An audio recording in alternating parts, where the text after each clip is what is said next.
পুকুর পাড়ে একটি পাখি পাইছি, খাঁচাবিহীন তাকে পুষেছি। কি তার মায়া, কি তার ভালোবাসা, আমায় ছাড়া কিছুই বোঝে না।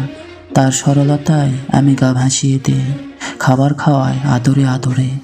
আমার কুঁড়ে ঘরের মায় নাকি সে পড়েছে, কত খোলা আসমানের রাজ্য তার জন্য রইল, সে তা ত্যাগ করিল। আমার কুঁড়ে ঘর নাকি তার রাজপ্রাসাদ, অনেকটা কথা, অনেকটা আদর, অনেকটা ভালোবাসা হইল। কি ভাবলে গো, এটা পাখি ছিল? হ্যাঁ, পাখি ছিল।